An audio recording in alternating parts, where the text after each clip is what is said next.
Salut à tous, Salut.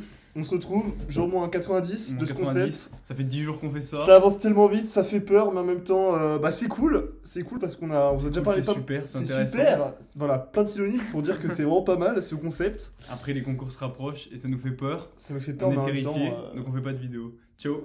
Salut, c'est fini pour nous la fin de ce concept. Non, plus sérieusement Axel, Plus sérieusement, on vous fait une vidéo quand même, on continue parce qu'on vous l'a promis. C'est On ça. se l'est promis aussi. c'est pour vous. Et donc, on commence par un petit récap de la journée. Paul, comment a été cette journée pour toi? Mec, c'était vraiment une Parle dans le micro. journée, c'était vraiment une journée, je vais pas dire super, elle était intéressante. Elle est importante. Elle était importante. En maths, on a commencé un nouveau chapitre qui va parler de quoi d'ailleurs ce nouveau chapitre? J'ai déjà oublié ce qu'on avait fait en cours aujourd'hui. Des estimations. Les On estimations. passe sur Ah des ouais, probas. ça c'est vraiment quelque chose. Si vous n'avez pas fait ça encore en maths, c'est terrible. On vous dit, voilà, on fait plus des probas, on fait plus des probas avec des vraies valeurs, des vrais trucs. On trouve à peu près ce qui se passe. On avait déjà fait ça dans un chapitre avant. J'avais détesté ça. Il y avait un système, on n'avait pas de solution du système. On a trouvé les solutions à peu près. Hmm. C'est incompréhensible. Donc là, on fait la même chose mais avec des probas. On va essayer. Ça n'avait rien à voir, mais c'est pas grave. Non mais c'est pas grave, c'est la même idée bizarre d'essayer d'estimer des choses qu'on ne connaît pas. Ouais, non mais c'est assez logique, c'est ce qu'on fait en stats.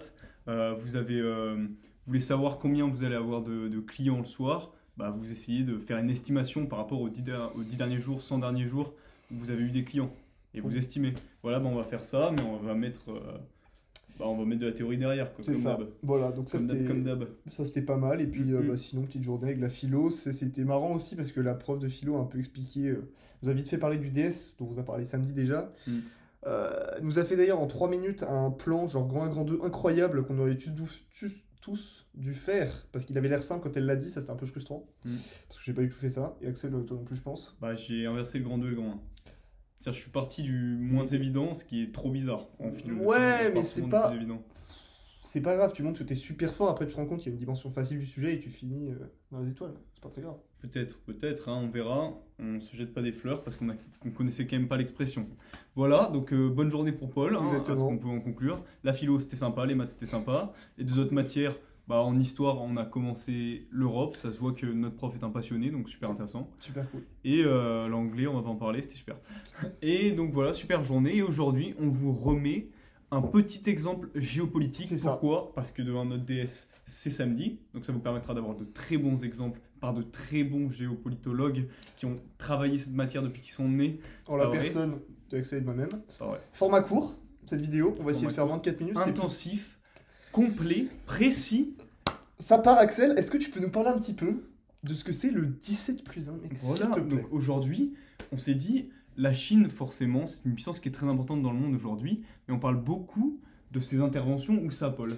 En Afrique, la En Chine, c'est un Afrique. pays qui a une volonté pas d'expansionnisme, le mot est mal choisi, mais qui a une volonté de puissance mondiale Mal choisi. qui se manifeste en Afrique notamment par ses investissements. Même Voilà. pas que, On parle beaucoup de la Chine-Afrique même. c'est ça. Mais nous, ce qu'on veut vous montrer, c'est qu'elle intervient aussi dans d'autres pays, comme les pays d'Europe centrale. Et Exactement.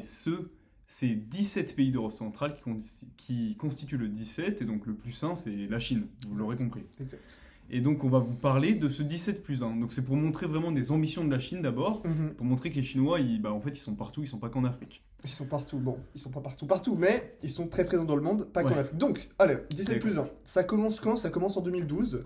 Il y a un grand sommet de ces 17 pays d'Europe de l'Est, notamment la Slovaquie, la Slovénie, on va pas tous les faire, et de la Chine avec le Premier ministre qui s'appelle Wen Jiabao à l'époque. Donc il se réunit avec voilà, tous les dirigeants de ces pays pour lancer le projet. Et C'est ça. ensuite, qu'est-ce que c'est un peu l'objectif du projet, Axel? Bah, l'objectif, ça va être vraiment de renforcer les liens économiques et les investissements entre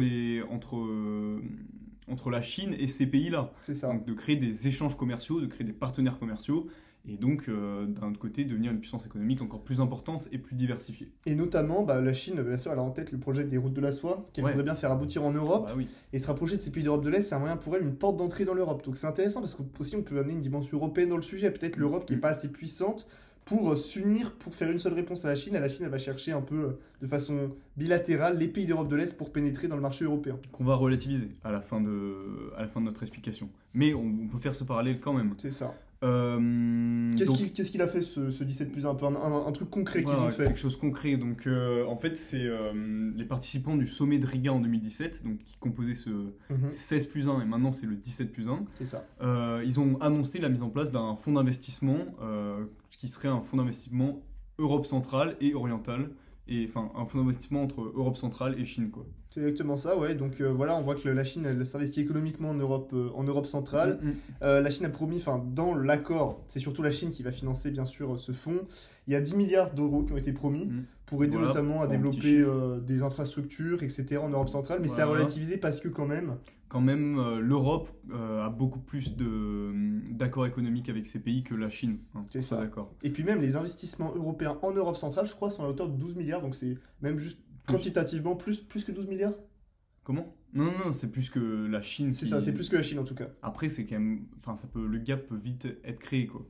C'est ça. Donc voilà, donc bah, ce 17 plus 1, il fait un peu peur Mm. à l'Union Européenne au niveau de sa souveraineté, au niveau de est-ce que l'Union Européenne sert encore à quelque chose. Et puis voilà, elle nous permet de...